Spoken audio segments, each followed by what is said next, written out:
Monogamy is a hell of a hierarchy. There can be only one is one freaking hell of a hierarchy right there.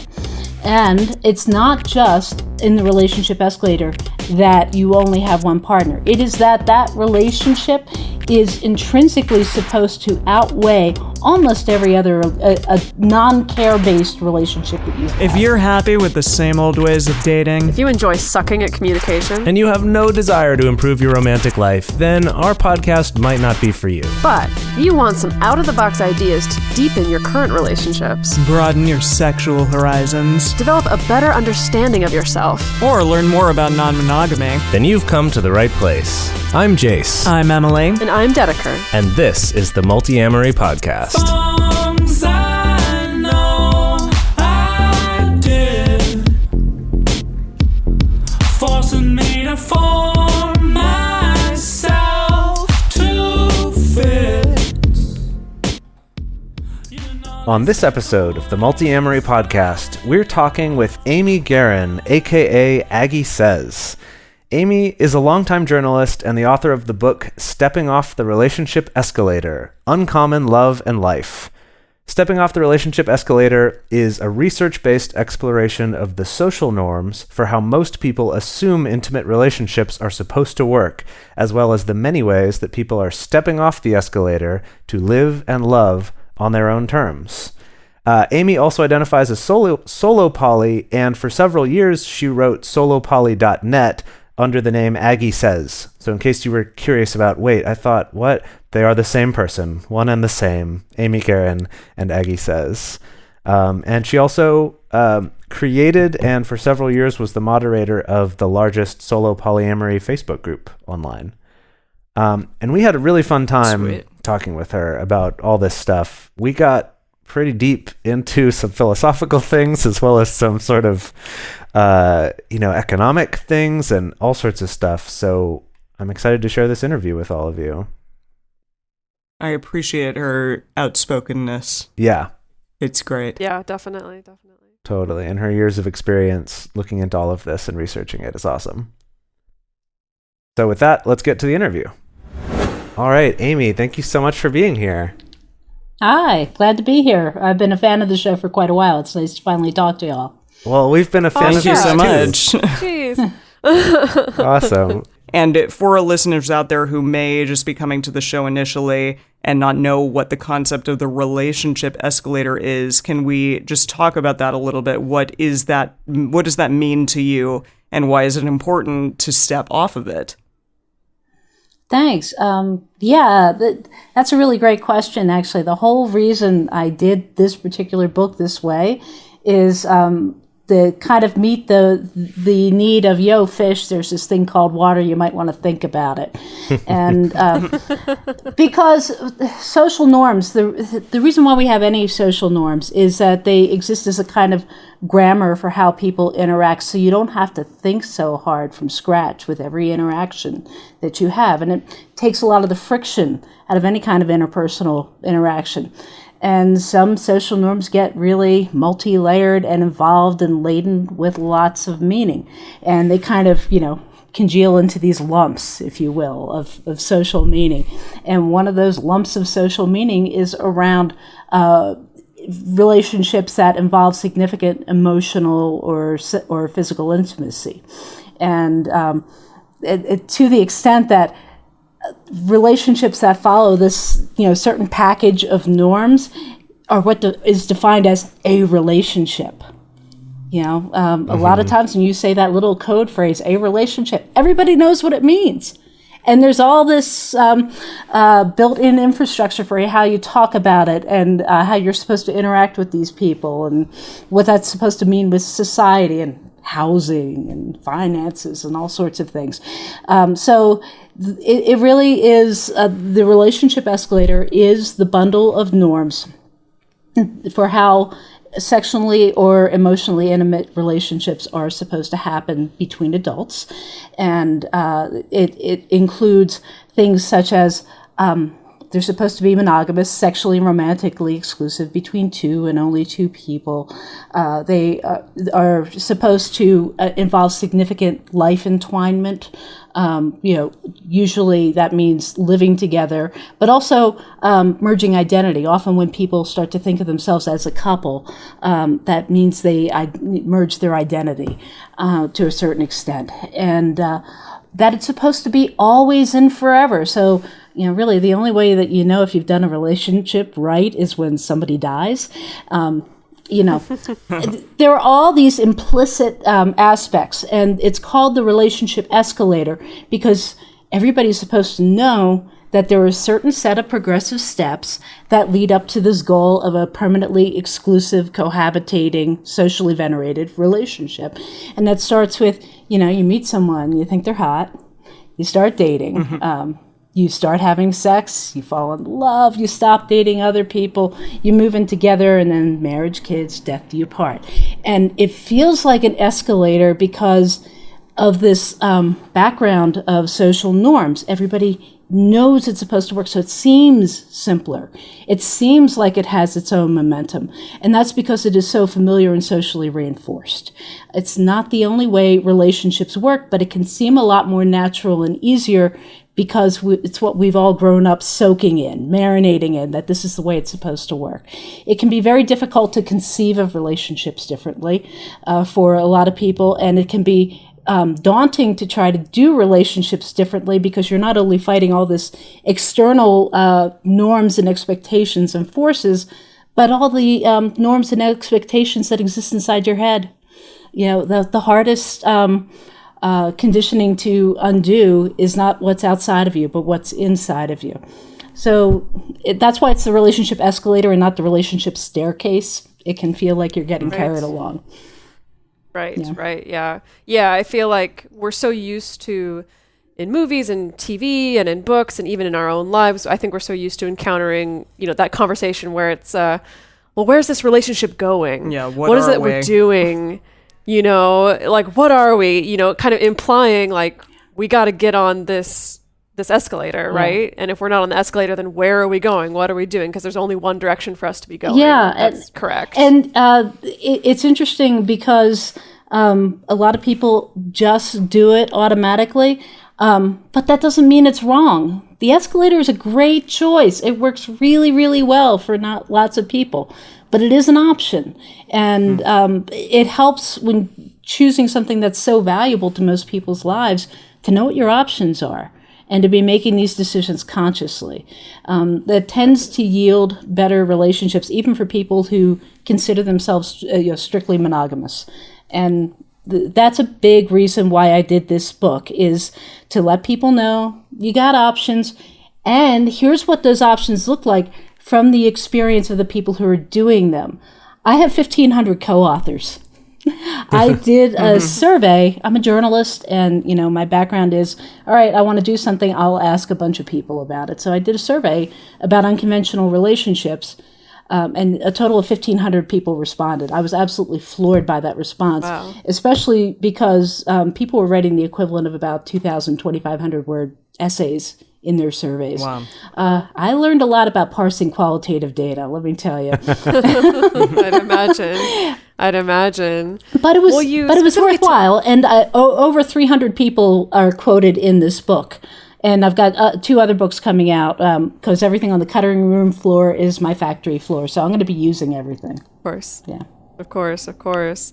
Well, you mentioned specifically about also introducing this to people who are strictly monogamous. And I think that's a great segue for Jase, for you to share your story with that. Yeah, exactly. So something that, we've talked about the relationship escalator a lot on this show, and just that concept of kind of becoming aware that this is a thing we do and that it isn't just a natural thing that happens all by itself, that it is a choice we make. We just kind of take it for granted. That's it's been hugely helpful, I think, in all of our lives, and kind of realizing this. When we were first introduced to the concept, maybe a few years ago, is when I first started coming across this online. And you mentioned that about writing this book so that it's a resource for monogamous people as well. And I wanted to bring that up, not so much just as a question all by itself, but something that I would love us to keep in mind as we have this discussion today. And that's that a lot of the resources out there about the relationship escalator are all, if they're not specifically about polyamory or some kind of non-monogamy, they're sort of surrounded by it, right? They're on those types of blogs or, on podcasts like ours. But I did just want to mention that because I think that's such a useful thing to have a resource out there for monogamous people to be aware of this. And I think your book's a great example of that. And I'd also love for this episode to be a place where people could start as a way to get their feet wet, and then they could move on to reading your book and looking for other blog posts. Because I had an experience a couple years ago of talking to my brother, who was trying to make a difficult decision about moving in with his girlfriend versus not, and kind of what their financial situations were, and that it couldn't be temporary and all of these things. And I told him about the relationship escalator, and he thought that was really interesting. He's like, wow, I'd never thought about that. That's cool. Do you know of any resources for it? And I was like, yeah, just like Google it and look it up. There's definitely some good posts out there and blogs. And he came back a week later saying, yeah, I tried looking that up, but all of the blogs were polyamory blogs and had a lot of that talk in them. And I didn't feel like that was something I could bring to my monogamous girlfriend and have her feel comfortable with me bringing this resource to her. So anyway, I do really appreciate your book for trying to, fill in some of that gap as well. And I hope that we can all work together to get even more of that. You're hitting on a very important point there. Stigma. And, there are a number of hallmarks that establish what an escalator relationship is. And definitely the 800-pound gorilla is monogamy. There is so much stigma in this society against any relationships that don't involve monogamy, and that there are a variety of reasons for that. But what if it was a blog for people who prefer to not live with partners, regardless of the types of relationships they have? Do you think your brother might have had that same reaction? Probably not as much. Yeah, because the idea of not necessarily living with a partner is not nearly as stigmatized, at least in Western societies, as much as non-monogamy is. Just non-monogamy, as much as consensual non-monogamy is. Because non-consensual non-monogamy is extremely conventional. If somebody hears that somebody's cheating, they may be hurt, they may be appalled, whatever. They won't be confused. They'll know what's going on. Consensual non-monogamy, it's like taking the force of gravity away. People just don't know how that'll function, and it scares the shit out of people.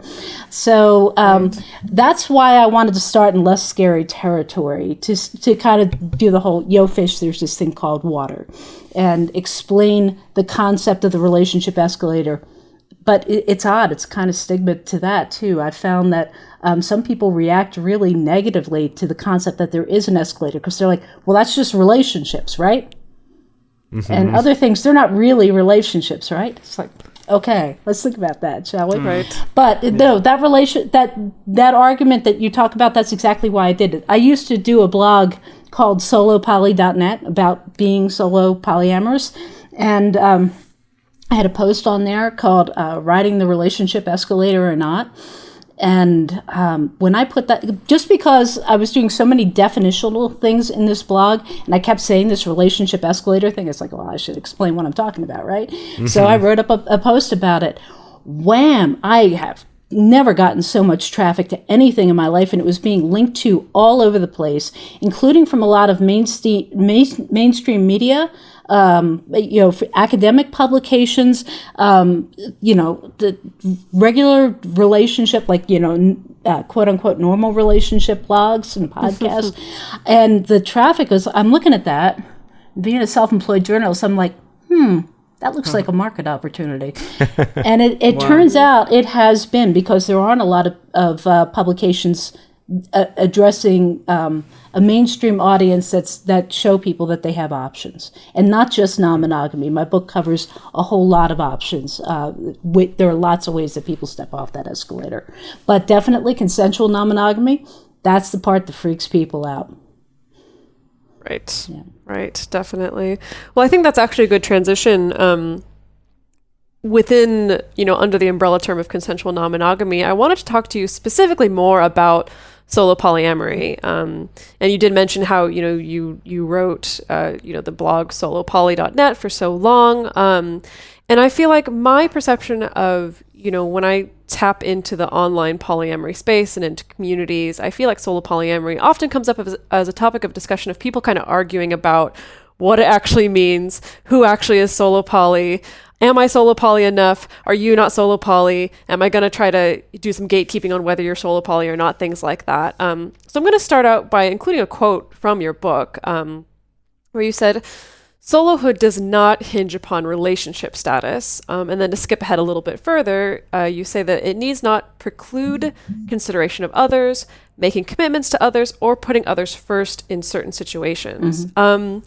So I really like that you bring that foundation to it. And I know, Tristan Taormino, who wrote Opening Up, I think, she claims that she created the term solo polyamory. I haven't fact checked whether that's true or not. And she kind of uses the definition that it's just polyamory for people who aren't looking for a primary, which I think personally is a little bit reductive. And I think there's a lot of nuance that gets lost in there. So could you fill in for our listeners, what's your personal definition of solo polyamory and what that means to you? Yeah, there are a lot of definitions, and I'm not trying to tell anybody else whether they do or don't fall into this. I'm not trying to take away anybody's solo poly card, basically. But I do think there's important considerations. So for me, being solo poly means I choose to not combine the infrastructure of my life with any intimate partners. I don't live with partners. I don't share finances with them.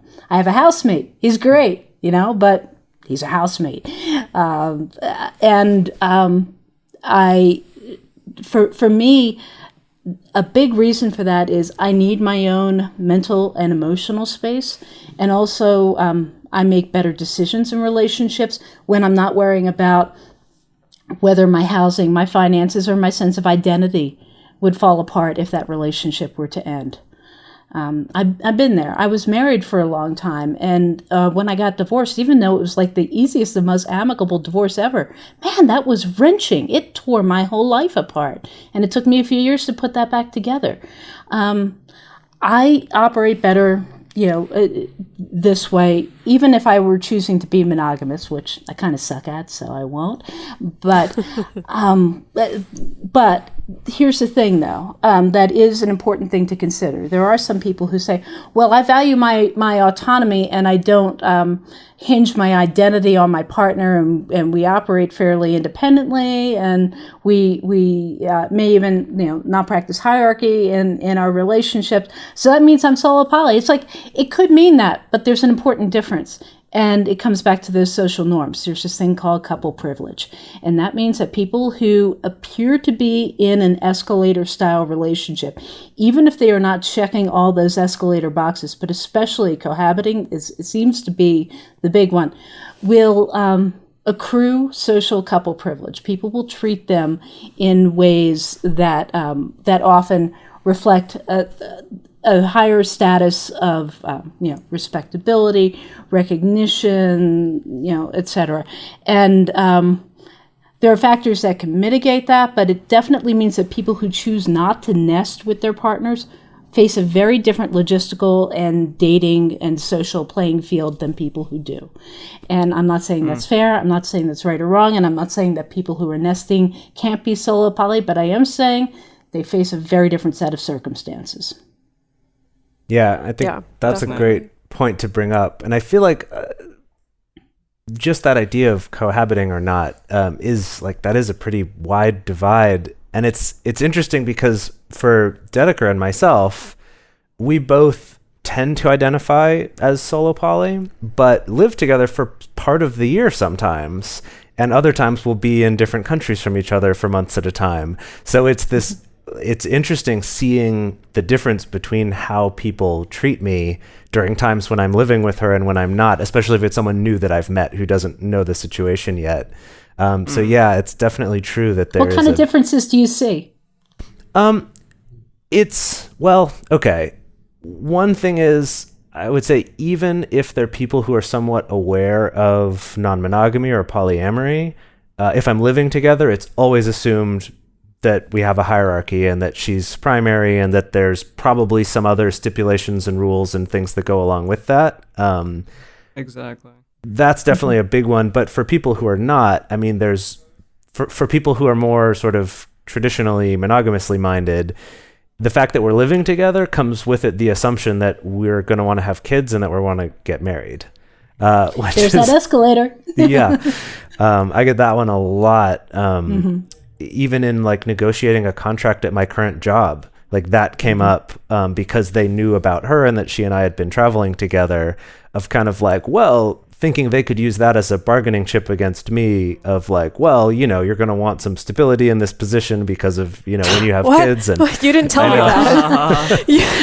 And I had to be like, That's sorry, that just strikes me as really funny that they're using me as the bargaining chip to get you to stay in one place. Yeah. That is the bad move on their part. This is not the first time I've heard that. Jokes on them. yeah, really. Yeah. Really? I mean, it doesn't surprise me. Yeah.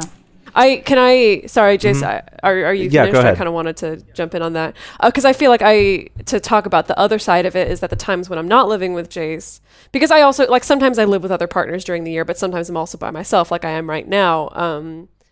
That it's really funny to me how quickly people will go to, if it's someone new, like people will go to assuming that, you know, if I'm not living with a partner, then must mean the relationship's not that serious, or could be kind of disregarded. Or people will go to like, is everything okay with you and Jase? Like, you're not living together anymore. Is everything okay? Are you okay? Like, what's going on? You can talk about it. And I'm like, yeah, we're okay, whatever. This is only like the 6th time that we've moved in together and then moved out together, like in the past 2 years, like whatever, it's fine, you know? But yeah, that change definitely comes up. It's a very weighty benchmark, and that's why being solo poly is a twofer on freaking people out, because it hits on the two biggest and heaviest hallmarks of escalator relationships: monogamy, the exclusivity, and merging. And so I freak a lot of people out, but I'm used to that. So you, Jase mentioned a little bit about hierarchy. Amy, you mentioned hierarchy a little bit too. On this show, we've talked a lot about specifically the ethics of hierarchy and of rules and of power imbalances in relationships. We generally tend to take a fairly anti-prescriptive hierarchy stance on this show, and really encourage people to, again, always be examining the ethics and the power dynamics of anything that they're taking part in their relationships, and how that plays out for everyone else that they're connected to in their lives. So, however, in my coaching practice, when I work with clients, you know, I get a lot of clients who maybe have listened to the show a lot. They've done a lot of reading up on polyamory and ethical non-monogamy, and they want to be egalitarian, but they find it difficult because they're opening up their relationship with their, you know, spouse and co-parent of 10 years or 15 years or 20 years. And I was wondering, do you have practical tips for people who are in these kind of long established relationships who want to kind of like de-primary or de-hierarchy without abandoning or downgrading their standing relationship? Oh, that's a great question. You really opened up a can of worms there. Okay. So, first of all, hierarchy is not just about non-monogamy. It is a social norm that is very much a part of the relationship escalator. I mean, one of the great things about doing this research and asking people about what makes their relationship unconventional is that you get kind of the flip side of that, to see what exactly those conventions are. Where are the lines that people step around? And when you think about it, monogamy is a hell of a hierarchy. There can be only one is one freaking hell of a hierarchy right there. And it's not just in the relationship escalator that you only have one partner. It is that relationship is intrinsically supposed to outweigh almost every other a non-care-based relationship that you have. So, you know, friends, other adult family members, things like that. In most Western cultures, at least, your escalator partner is supposed to be the one that takes the cake above all of them. And, you know, that makes for some sticky situations. Like, what if you're in a monogamous relationship, but you have a very close friend that you have commitments to, and you decide that you want to live with your friend for a couple of years? Most people would think, what's wrong with you? But that would be a choice. That would be a valid choice if you did not consider hierarchy to be a crucial part of your relationship. Now, so that's putting it in the frame of that's something that everybody could relate to. Now, in the context of polyamory, you also have sexually and or romantically intimate relationships. There's that issue of you mentioned descriptive hierarchy. I actually quibble with that term quite a bit because it seems to me that that's a term, and I talk to people a lot about this, that means a lot more for people who would be on top of the hierarchy than in other positions. Somebody who's not necessarily on top of the hierarchy might experience exactly the same constraints, limitations, effects as somebody in a prescriptive hierarchy. So I think that differentiation is debatable. I do love, I just wanted to hop in just to say, I do love that something you did point out from your research is that usually the people who are arguing for hierarchy or arguing about its benefits are the people who are benefiting from it. So usually usually it's the primary partner who's the one who's talking about how hierarchy is a really helpful, useful thing. But benefit is an important point because there are many people, including many solo poly people, who are fine with hierarchy, who are fine with saying, hey, I like being a secondary partner. I like not having this level of responsibility or expectations. It works great for them. Totally cool. All of this stuff is optional. But the issue with the ethics is it okay for somebody to effectively control a relationship in which they are not a partner? That's a core consideration, and there are a variety of perspectives on that. Also an issue with hierarchy is how accurately and fully people disclose their hierarchy and how it can affect people. There's this thing called sneakyarchy, and it happens a lot. I've got the tire tracks all over my back here from it. Some of you might have it as well. Sneakyarchy is when people don't necessarily disclose or realize how hierarchical they are, how they practice hierarchy, when and how it might kick in, and how it might affect other people. And it can sneak up on anybody. A lot of people, especially people who are poly,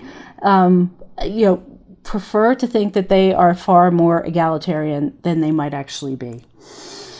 And especially when people are new to polyamory and they are used to having so much weight and meaning on this escalator relationship. And it's really hard to wrap your head around the fact that, all right, I'm not on this escalator anymore, but maybe really because holding onto the handrails of the escalator make me feel safe. But no, I'm not there. There's a lot of tension, and you've probably seen people really wrestling with that.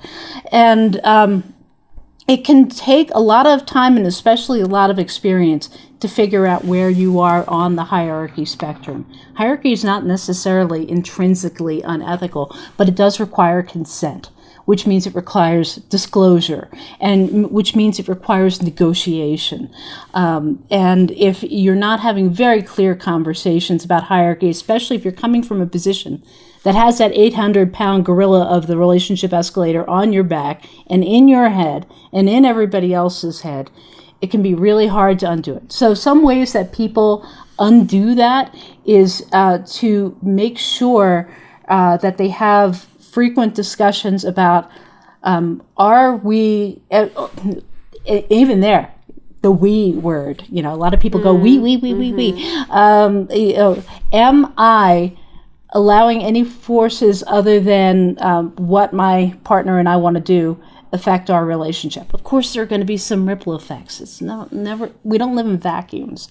But if you say, we don't do hierarchy, but I'm just going to check in with my partner about this to see if they're okay with what I'm doing with you, maybe that's hierarchy, maybe it's not. I actually started making some sneakyarchy bingo cards because there are things that are not necessarily unethical or problematic individually, but if a pattern of them accumulates over time, if you check off enough things on the bingo card, there might be some sneakyarchy happening there.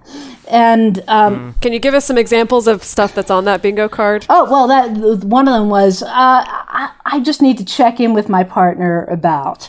That's one. Or we have a boundary that, or just in capital letters, we, that's, if you hear that a lot rather than, and if you know that you're not part of that we, yeah. Right. So it's hierarchy.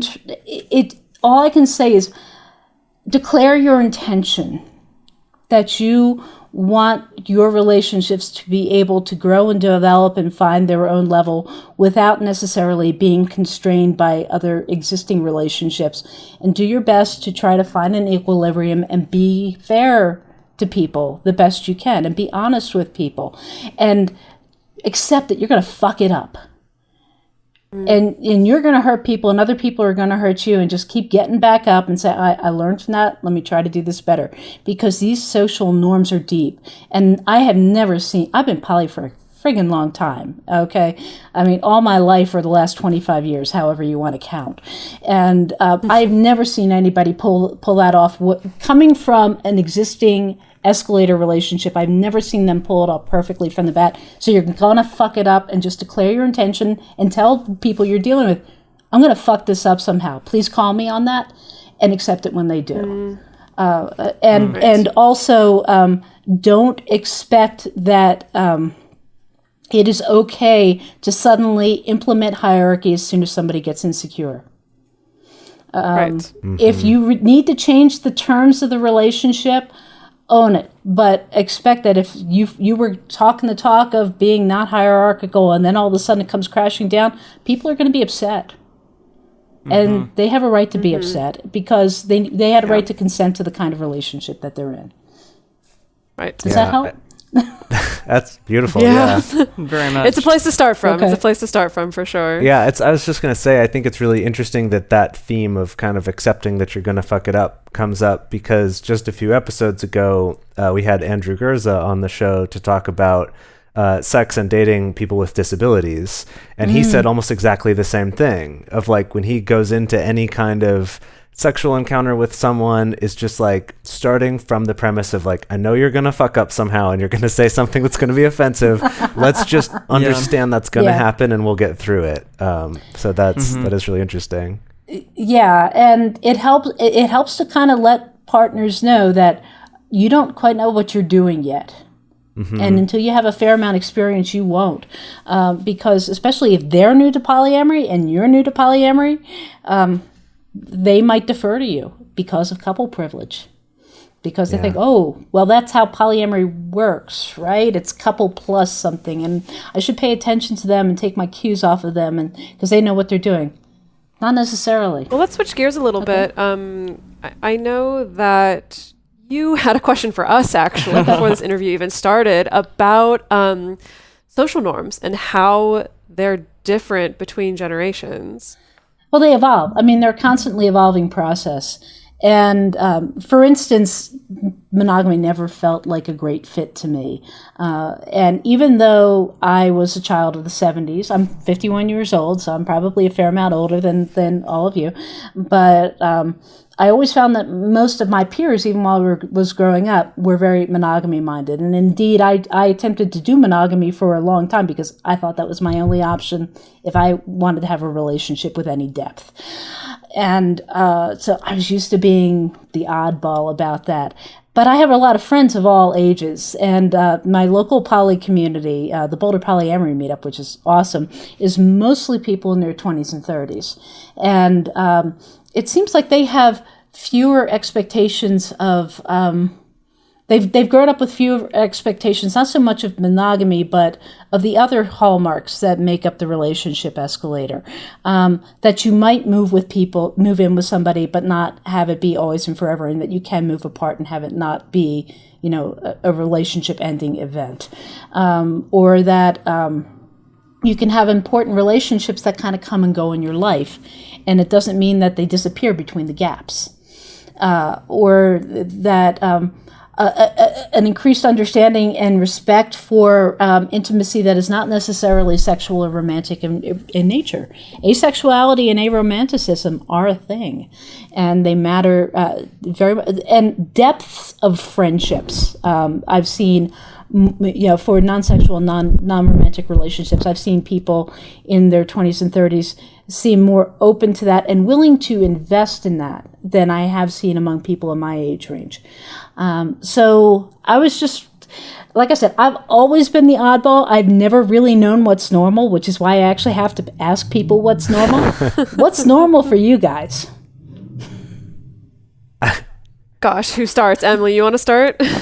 I guess I would like to think that maybe it's a generational thing, or maybe it's just because the three of us are specifically really steeped in the non-monogamy community, but that the transitions that you've talked about in your book and otherwise can happen between being in a romantic relationship and then going to a more friendship-based relationship, and that can still be a really meaningful and fulfilling type of relationship in one's life. Because I definitely still have friends out there who say, well, I broke up with that person, I never want to see them again, and I never want to hear from them again. But I mean, the two people in this podcast with me are testament to the fact that I can date someone for a long period of time and not be sexually active with them and still care deeply about them.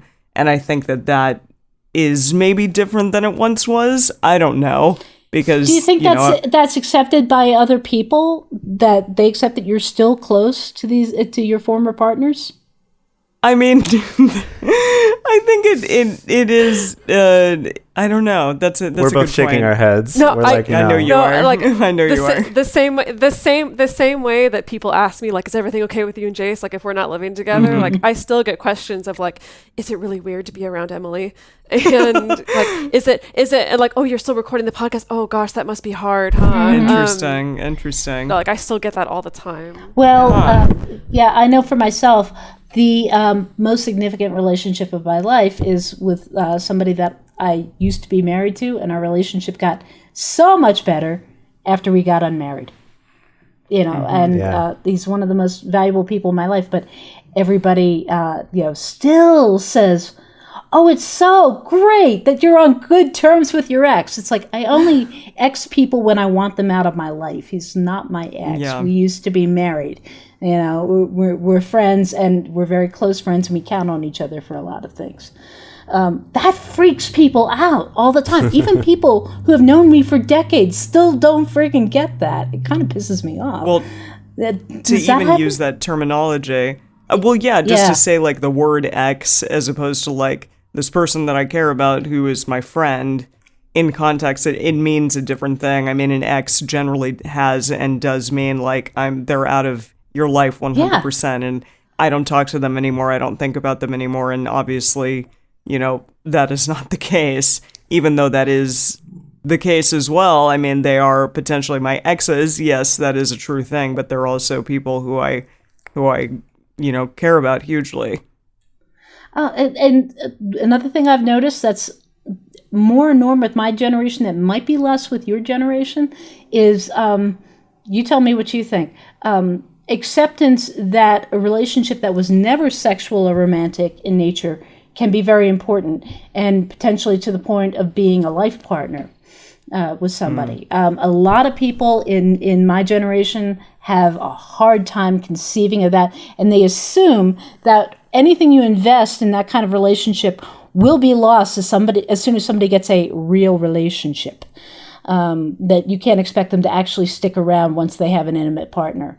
And again, not the case.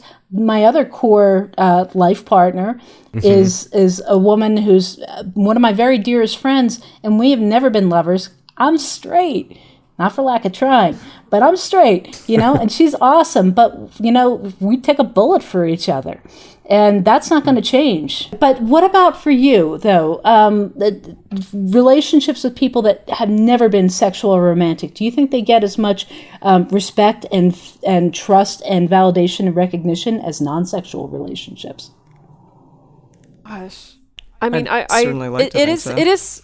It is so hard. I think even for the three of us, again, to have a sense of what's normal, because again, all three of us are also so steeped and have been steeped for so many years now also, in these alternative communities where a lot of people our same age are talking about these things, like, you know, like the relationship escalator, like the non-sexual, non-romantic people that they have in their life that maybe they want to co-parent with or live with or whatever. So I think I have a hard time getting a sense of whether or not that's the case. I feel like, you know, the places that I get to dip it, kind of step outside of that community and that bubble, as it were, is actually often with my own client base, because I do still get a lot of people who are either in still fairly traditional relationships or hold some traditional values about relationships. I think the thing that stands out most to me for our generation is that, yes, on the one hand, I think we've internalized that it is okay to not jump into the monogamy, marriage, kids track. Like, it is okay to not do that or to delay that or whatever. However, I think rather than embracing the idea that there's so many other options than marriage and monogamy, I think our generation has kind of clung to this idea of like, well, if it's not marriage and monogamy, then the other option is all no strings attached, no emotional connection, keeping it casual, not putting any labels on it. Get that, yeah. Exactly, right. That it's like a black and white. It's like a binary. And that was a classic error that Tristan Taormino made in her book, where she cast solo poly that way. I think that was a big oversight. It was a great book, but that was an oversight. Yeah. So I think that's what I see in our generation still is like, yes, we've accepted that like we don't have to be seeking monogamy or seeking marriage or seeking someone to have kids with necessarily, but that means that we have to be constantly keeping everybody out here, you know, like at arm's length. That means we can't, we can't express care for someone, because if we do express care for someone, that's going to mean that they're going to want exclusivity and to get married and to hop on the escalator. So I feel like that's what I see. I like to believe that maybe the next generation after ours will take it a step further and be more willing to embrace, you know, the full variety, the full spectrum of options that are available. But I feel like we're not quite there yet. Jase, you haven't weighed in on this yet. Well, yeah, I was just going to say, I think that, I think it's so hard when comparing generations to each other, just because it's hard to find anyone who has enough perspective, outside of their own social circles. And we're all kind of a circle of weirdos here. So Right. But I do feel like if I look at my way of analyzing that, rather than just looking at the way that my peers talk, is to look at things like, what are the types of relationship models we see in TV programs and in movies that are marketed toward this generation, toward my generation and people even younger than me, and kind of what's hot, what's cool, what are people watching, what's the content of tabloid headlines even, right? That just seeing kind of what things are still counted as scandalous, I think can be an interesting marker of kind of what is also normal, to look at it in contrast like that. And I think that it was funny when Emily was bringing up that thing of, she's like, no, I don't think people think it's weird that we would have this, we're exes, but we're still very close. And Dedeker and I were both like, no, people think that's super weird. That it just depends kind of what you see and what people say to you. But I do think that even if we're going from that place, like Dedeker said, where it's like being able to have other options than just getting married and having kids and living together, that those things are not quite like, there's less fear, I think, of being sort of the old maid of like, oh, well, your life has no meaning if you don't do those things. I think that's... Yeah. My goal in life is to be a crotchety old bitch. So Perfect. Simply by continuing to exist, I'm achieving my goal. But yeah. Exactly, yeah. That I think that stigma is definitely less amongst my peers. That there's... It's still there, though. And I think that definitely there's still an assumption of monogamy, and there's still an assumption that your romantic partner is going to be more important to you than any of your friends or, anything like that, except for like maybe your kids and maybe your parents. But I think it's like we're a step enough that direction that then for people who are outside of that, doing things like polyamory or just not cohabiting while they're in a monogamous relationship, it's like less of a jump. So it's still outside of the normal, but it doesn't feel quite so far away. So I won't, that's kind of, I guess, what I'd like to offer is just that maybe we're looking too far ahead to see where the difference is, and it's actually more just that that's not as big a jump away from what's normal as it used to be. Yeah, well, all social norms are always an evolution. They've changed very, very much over the centuries. But speaking to you from the future, I am your future. You realize this. One thing that not a lot of people I've found who talk about unconventional relationship choices who are in their 20s and 30s think about is the long-term implications of what that means for the infrastructure of your life as you age. If you are in your 50s, 60s, 70s and are not married and have never combined the infrastructure of your life with somebody, and especially if you don't have children, wow, if you end up ill or disabled or otherwise unable to care for yourself, you are fucked. Unless you are extremely wealthy. This society is really set up to support a lot of people who where it's assumed that you will have a life partner and all the joined infrastructure that goes along with that. And that has actually inhibited the adoption of infrastructure, at least in the United States and in many other countries, that would accord support and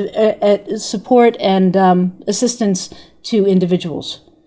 Right. You use the rationale that you're coupled up, so your partner's going to take care of you, right? Not necessarily so. This is something that I think about very much. I've chosen to not, entwine the infrastructure of my life with my partners. And I'm like, what's that going to look like when I'm in my 70s or 80s?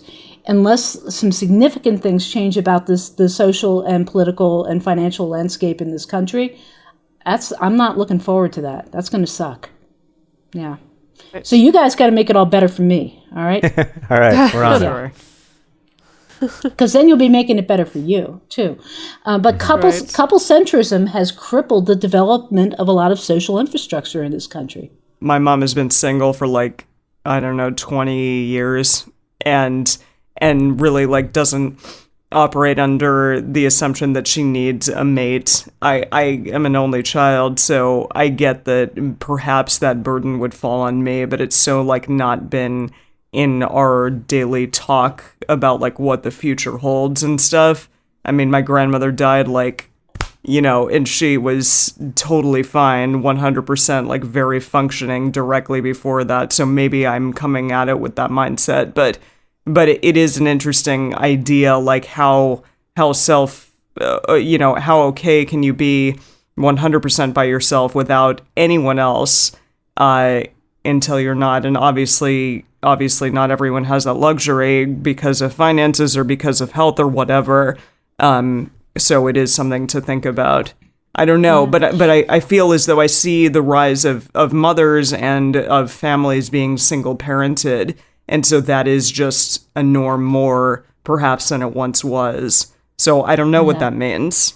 I hope. Well, it's a social norm, but the infrastructure has not caught up with that. For instance, say if my dear friend Emily and I, not you, Emily, different Emily, say we wanted to eventually buy a house together. Because we consider each other to be core partners to each other. And what if we wanted to do that?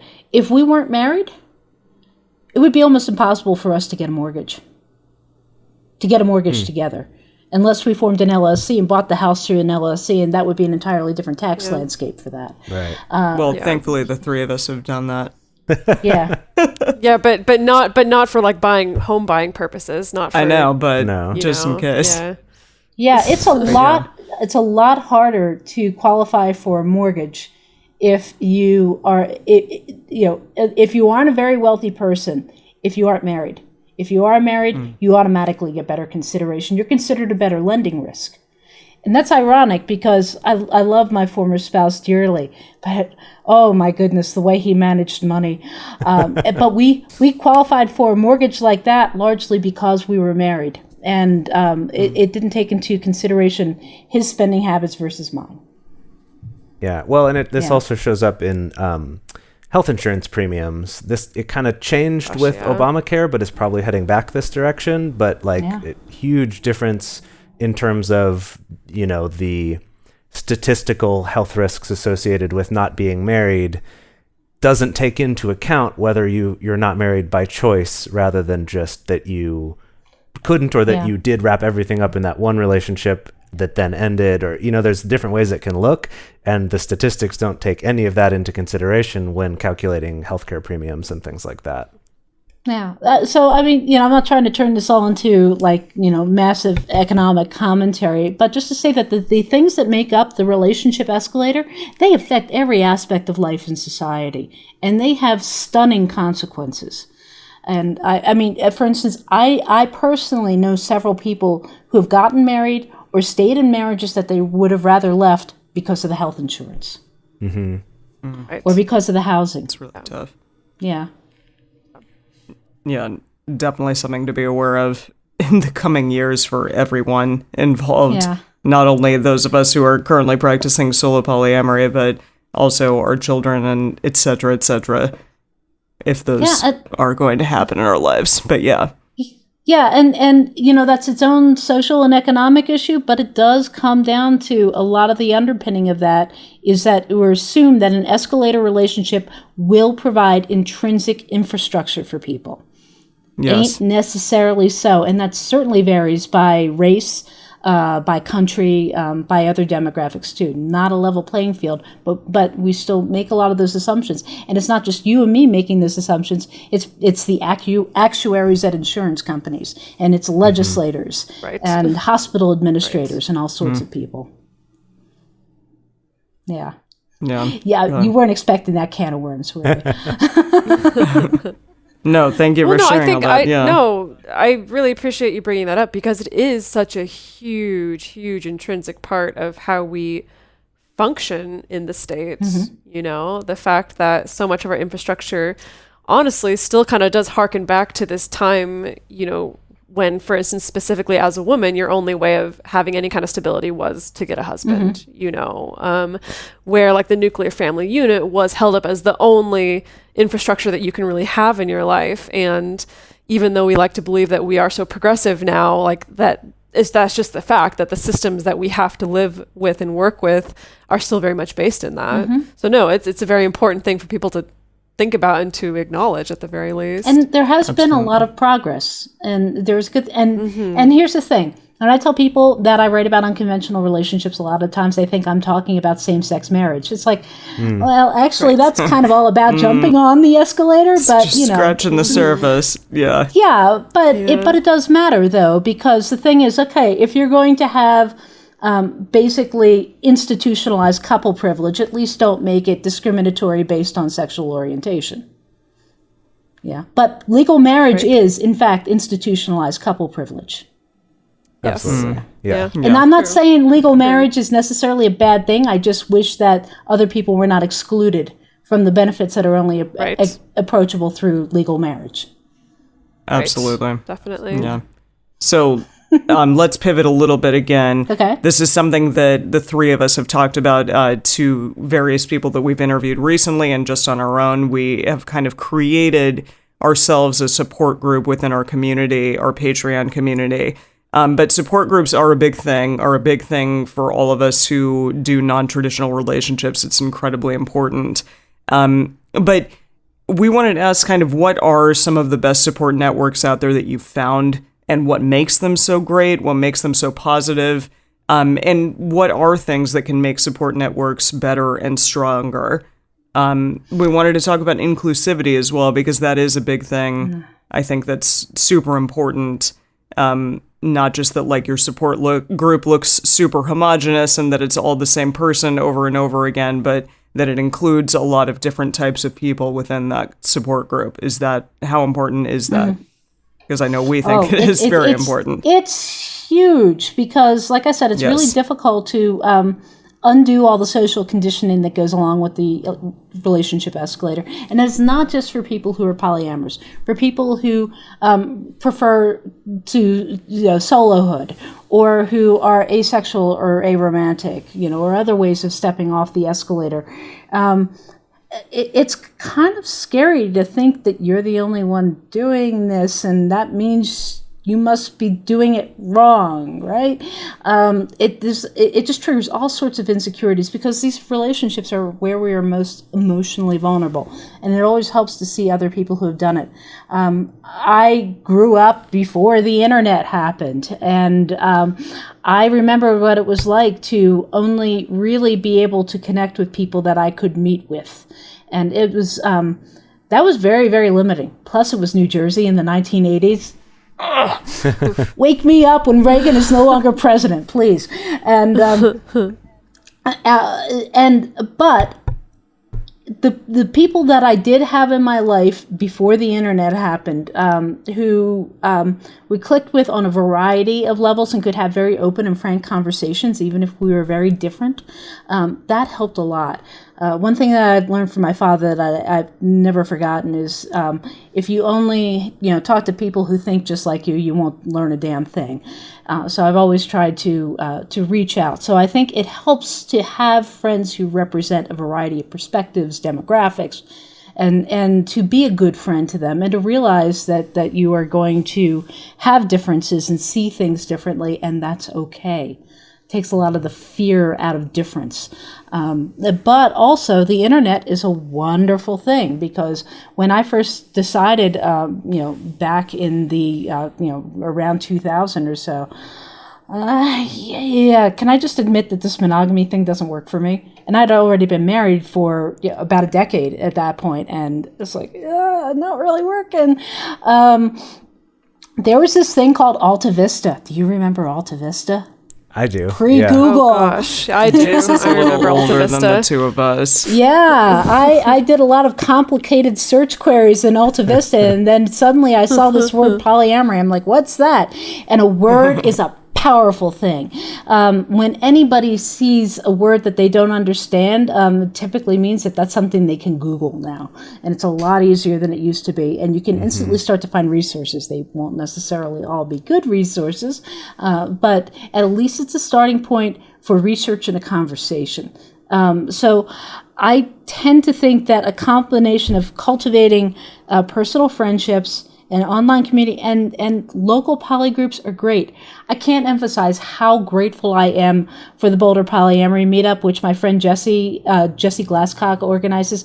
You guys, if you want to understand what makes a good poly group, you should talk to Jase. She's been doing this for about 10 years, and it's weekly, and it's packed every week. Because for people who are regulars and for people who are just curious, because it's a good place to have the discussion, and she has a good blend of structuring the discussion and having, free and open communication. So those elements, personal friendships, local community, and finding online community, I think are all essential. But especially in polyamory, don't just approach community as a dating pool. That's the mistake that a lot of people make. You want to have poly acquaintances and friends and mentors so that you can observe their experience and learn from it. Too often people just think, well, I want to meet poly people so I can have people to date. That's generally the wrong way to go about it. Right. And in fact, there's several people come to the Boulder Poly Meetup who aren't poly. Who might be swingers or they might be monogamous, but they just enjoy having this level of conversations about relationships that they don't often get to have in person in a lot of other places. So, and also, too, it helps for a lot of reasons to be out about being poly. Being poly in particular, I've found, for several reasons. The whole reason why same-sex marriage came about is because a lot of people were brave enough to say, yeah, I'm gay, and no big deal. And the more people knew people who were gay, the less weird it became. And that built political support eventually for same-sex marriage by normalizing it. But also, on a personal level, that normalization means that your friends can support you through relationship issues, even if they might not necessarily be polyamorous themselves, because they won't be automatically prejudiced against anything except monogamy. Growing up, that was not the case for me. Hopefully that will be more the case for you because people have at least generally heard the word and know that it's a valid option. Yeah. I definitely feel like that is something that I at least notice in my own life is that I do think compared to other generations that I have more of a wealth of friends around me who maybe they themselves identify more monogamously, but they're still able to be supportive, even just in the, in the very simple way of just being willing to ask about all of my partners, not just one particular person or things like that. And I think, again, as we already said, so hard to be able to like get a true litmus test of people outside our own little bubble. But I do like to think that at least in our generation that we have more access to that for sure, of people who are at least, like you said, know the term, aren't automatically scared off by it, don't automatically make it about themselves as like a threatening thing to themselves, and can just be there and be supportive. Yeah, and are comfortable with you in social situations. That matters a lot too. Yeah, like I said, the social norms they're kind of the Velcro, so people know how to interact with each other, and all these little hooks that you can grab into, and that universe of hooks is expanding for a lot of people. Their comfort zone has gotten broader, and I'm really happy with that. So, Amy, can you tell our listeners where they can find more of your stuff, and also please tell us about the special discount that you have for Multiamory listeners specifically. Yeah, okay, so stepping off the relationship escalator, you can find out all the information at offescalator.com. And it's available as on Amazon as a print book and as an ebook, but if you want to get the really cool version, buy it through offescalator.com. First of all, because I can do things like cool special discounts there that I can't really do on Amazon. And second, because I'll send you a signed copy. And how cool is that? So the discount is go to offescalator.com, and when you purchase the book, use the discount code Multiamory, and you will get a 20% discount off of that for a signed copy mailed to you personally that may or may not have fur from a black cat on it. Consider it a bonus, I guess. Absolutely. Unless you're allergic. Yeah, if you're allergic, you might want to send me a note about that. I'll make sure I pull it out of that box. No wasabi. And also that, like I said, this is the first in a series of books. I meant to have at least the second book out right now, but, life. But the second book that I'm in the process of finishing now is called How Does That Work? And it's answers to 12 common questions that people get about unconventional relationships. And again, it's based on the research I've done previously, plus some additional surveys that I'm doing now. For most of those questions in that book, I'm going to be doing on offescalator.com some short surveys to gather some additional and updated information, since my original information is about 4 years old now. And then after that is Off the Escalator in the Closet, which is how people navigate decisions about being out or in the closet, about their relationships, and how to make the world a friendlier and safer place for all kinds of relationships. Great, excellent. Well, that's so exciting. It's so exciting that you have all these projects coming down the line, and I'm definitely excited to see what you'll have next. I'm sure when your next books come out, we'll probably have you back on the show. Sure. So our listeners can look forward to that. I feel like I learned a lot today, and thank you so much for joining us and sharing your wisdom. Oh, well, thank you for being my 20 and 30-something focus group here. I appreciate it. Well, you know what? There's only one of us who's still in their 20s for about another week or so, actually. My birthday's next week. Rock oh, dear on. God. And then 30, here I come. Yikes. Oh, that's right. It just keeps getting better. And listen, as soon as you hit 40, you officially get to not give a fuck anymore. Oh, I thought I got that at 30. No, you don't even once know I turned 30, yet. I was operating this whole time thinking that I didn't get to give a fuck. No, you don't even know yet. Just hang on. Awesome. Yeah, well, Just more thank to look you. forward to, I guess. Absolutely. All right. Well, Thank you so much, thanks Amy. very much for having me here. I really appreciate your work. And Dedeker, you did a great job with your book. Well done. Oh, geez. Oh, gosh. Oh, I wasn't expecting it. I wasn't expecting the compliments. Oh, I don't even know how to take it. Gosh, thank you. Well, thank you so was much great. to Amy. Yeah, that was awesome. I feel like I learned a lot. I mean, I think all of us did. She's also just really cool to Definitely. hear her talk about all this stuff. She has so much experience writing about it and talking to people about it and interviewing people about it that really shows in just how easily she can talk about it. If you out there have any questions or comments that you would like played on our show in the future, you can call us at 678-MULTI-05 and leave us a voicemail there, or you can send us an audio message at the Multiamory Facebook page. You can also email us at info@multiamory.com or send us a message on Twitter, Facebook, or Instagram. To support our show and join our private Facebook community, go to patreon.com/multiamory. Multiamory is created and produced by Dedeker Winston, Emily Matlack, and me, Jase Lindgren. Our episodes are edited by Mauricio. Our social media wizard is Will McMillan. Our theme song is Forms I Know I Did by Josh and Anand from the Fractal Cave EP. The full transcript is available on this episode's page on multiamory.com.